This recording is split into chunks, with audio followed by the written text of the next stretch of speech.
Pour récapituler, dans l'épisode 2, nous avons commencé à retirer toutes les parties intérieures dont nous n'allions pas avoir besoin pour la Honda Civic en dépouillant complètement l'intérieur. Ensuite, nous sommes passés à une partie du câblage. Il fallait nettoyer tout ça, ranger, enlever pas mal de choses, comme ce câblage qui ne servait à rien, et il y en avait partout dans la voiture. Le câblage, c'était vraiment n'importe quoi. Vous avez vu des trucs comme ça. Donc on a fait de notre mieux pour tout remettre en ordre.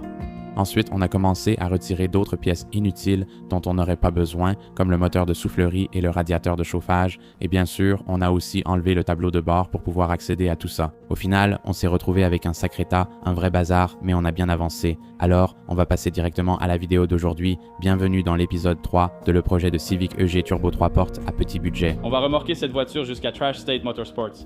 Ils vont voir ce qu'ils peuvent faire pour nous sous le capot.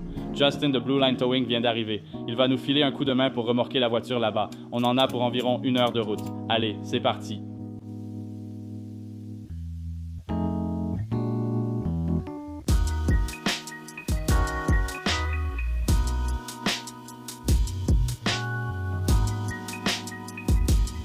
On vient d'arriver à l'atelier. Ces gars-là vont s'occuper de la Honda pour moi. Ils vont faire quelques tests et s'assurer que le moteur est en bon état.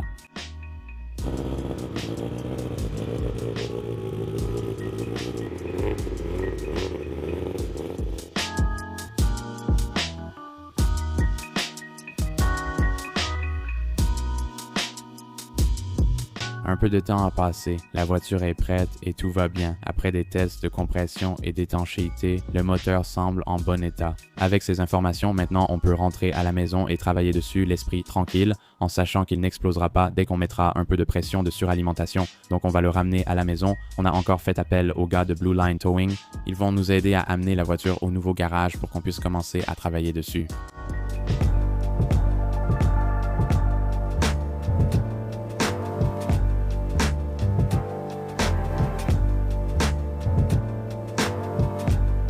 Il est bon. Il est comme ça. Ouais. Il est vraiment comme ça. Voilà, frérot. Comme vous l'avez vu, Blue Line Towing vient de déposer la hatch directement dans le garage. Super bon gars. Contactez-le pour tous vos besoins de remorquage. Toutes les informations seront indiquées ici et aussi dans la description. Il s'appelle Justin. Encore une fois, super bon gars. Merci pour ton aide, Justin. Et les gars, contactez-le pour tous vos besoins de remorquage si vous êtes dans le coin du New Jersey, de la Pennsylvanie et de New York et peut-être même plus loin. Demandez-lui un devis. Comme vous pouvez le voir, cette voiture est dans le nouveau garage et on a encore un peu de place pour travailler. C'est clairement un peu serré. On va pouvoir commencer à bosser dessus. On a reçu des pièces sympas de marque géniale, prêtes pour la voiture. Mais d'abord, on enlève les roues pour vérifier la suspension et s'assurer que tout est en ordre.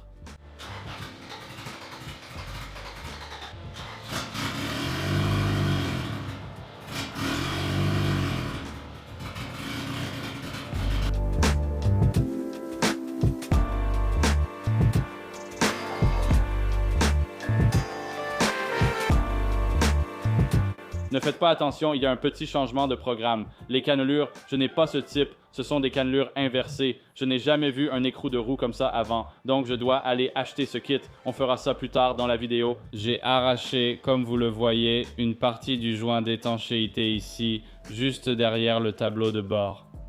Et c'est vraiment vieux, sale et crasseux. Je peux toujours mettre un peu de ruban thermique et un collier à l'arrière ici, juste pour une protection supplémentaire. Mais ce truc a vraiment fait son temps, donc tout ça va aller à la poubelle. Comme vous pouvez le voir ici, tout ça vient du côté conducteur.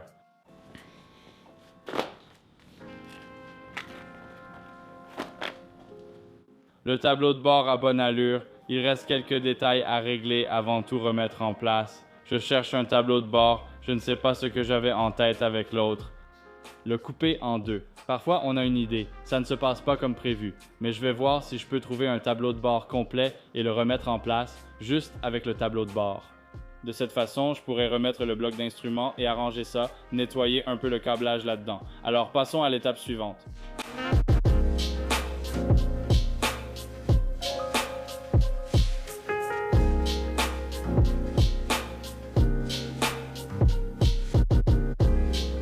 J'ai fait quelques petites choses hors caméra. On a simplement rangé provisoirement certaines affaires ici pour libérer de l'espace de travail. Je veux repenser à ce que je ferai ici une fois un tableau de bord trouvé. On a remis le volant en place et ensuite on a passé le reste des fils, on les a juste laissés pendre par-dessus. C'est plutôt pas mal pour l'instant. Si vous voulez ces sièges, dites-le moi. Ils seront bientôt en vente sur Instagram, alors surveillez ça. C'est tout pour aujourd'hui. À demain.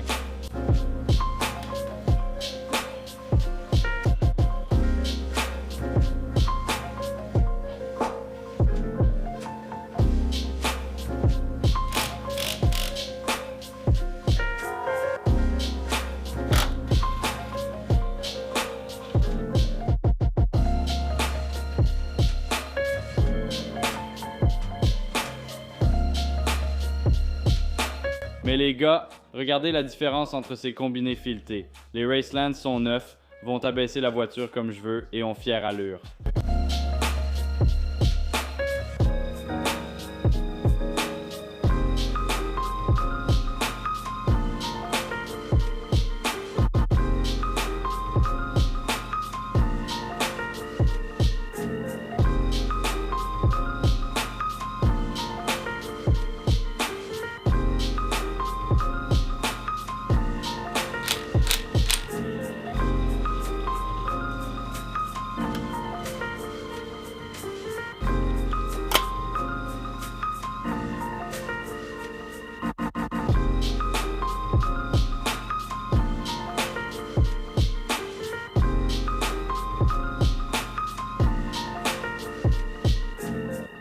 Les combinés filetés Raceline sont prêts à être installés. J'aimerais vous expliquer comment les poser et régler la hauteur de caisse.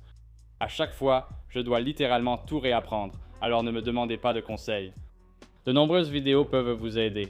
Il suffit de régler ce collier supérieur. Il existe diverses configurations et types de combinés filetés. Mais en gros, tu as ce collier supérieur ici que tu remontes pour rehausser et que tu descends pour abaisser, puis tu le verrouilles avec le collier inférieur sur ce modèle en particulier. Et ensuite, on ajustera la hauteur de caisse plus tard, quand les roues seront prêtes à être montées. Une fois que j'aurai décidé de tout ce que je vais faire ici avant de tout remonter, on pourra alors régler la hauteur de caisse.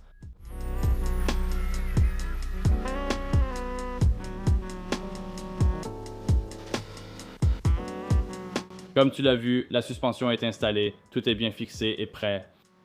Ça a vraiment bonne allure là-dessous, donc on l'a installé, c'est prêt à rouler, ça rend vraiment bien. C'est bien mieux qu'avant, les anciens ressorts avaient fait leur temps, ils étaient prêts à être remplacés. Ces éléments assurent une conduite confortable tout en maintenant un bon contrôle de la suspension pour une voiture de route. Un clin d'œil aux gars de Raceland. Ils me soutiennent depuis un moment et j'apprécie vraiment cela. Allez leur montrer votre reconnaissance. Le lien est en description, vous pouvez acheter un jeu de combiné fileté Raceline pour votre voiture. Ils offrent une excellente garantie et un produit de qualité, même si certains les critiquent sans les avoir testés. Avec un budget limité, ces combinés filetés sont proposés à bon prix, sans intermédiaire, maintenant la qualité. On attend encore 2 ou 3 éléments pour la Honda. Donc, je vais préparer une liste de pièces, commander encore quelques pièces, et tout ça arrivera dans l'épisode 4. Merci d'avoir suivi l'épisode 3. On doit monter les pneus sur les jantes ainsi que faire d'autres trucs sympas. Restez connectés, merci de suivre cette série. N'oubliez pas de vous abonner si ce n'est pas déjà fait. Laissez un like si ça vous a plu. Dites-moi en commentaire ce que vous en avez pensé. Merci beaucoup d'avoir regardé. On se retrouve dans la prochaine vidéo.